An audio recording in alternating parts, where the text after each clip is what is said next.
John Curtis Caldwell was a teacher, a Union general in the American Civil War, and an American diplomat.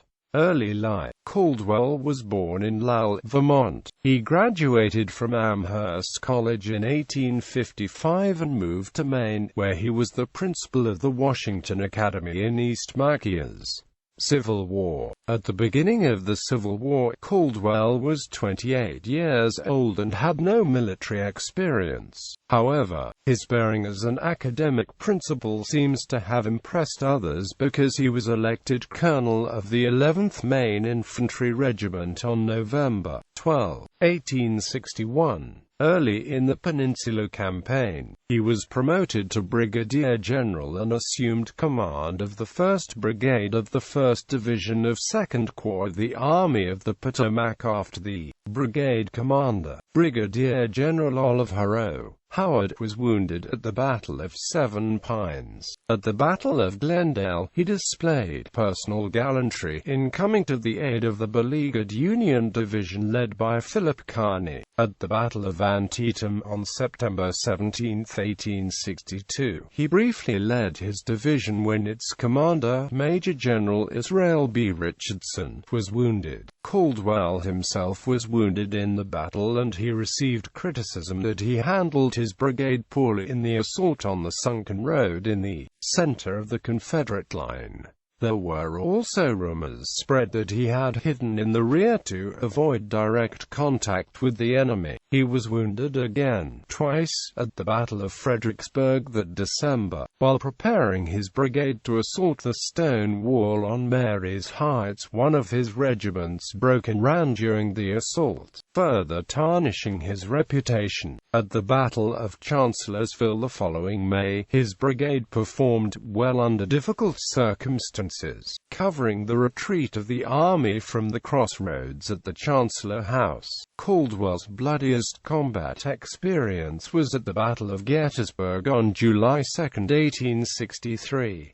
Since May 22, he had commanded the 1st Division of the 2nd Corps, now under Marge. Gen. Winfield S. Hancock. He and his division arrived on the battlefield the morning of July 2 and took up a reserve position on Cemetery Ridge. That afternoon, as the powerful Confederate assault from the Corps of Lt.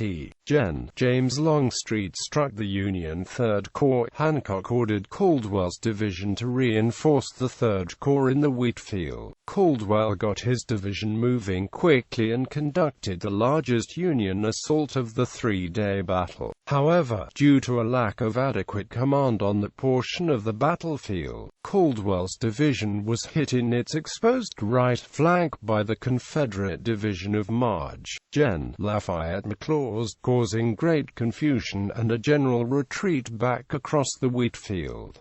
Caldwell received criticism from Marge. Gen. George Sykes, the commander of the Union 5th Corps, who was operating nearby. General Hancock subsequently lost confidence in Caldwell, and his staff conducted an investigation to determine whether Caldwell led his division properly. He was exonerated from any blame, but his reputation in the Army of the Potomac was damaged. A recent writer on Gettysburg has blamed Sykes for giving sketchy instructions to Caldwell. In March 1864, the Army was reorganized and reduced from 5 corps to 3. Caldwell was relieved of command during this reduction and saw no further combat service. Post-bellum. After the war, Caldwell served in the honor guard for Abraham Lincoln's funeral train. He received a brevet promotion to Major General on August 19, 1865, and he was mustered out of the volunteer service on January 15,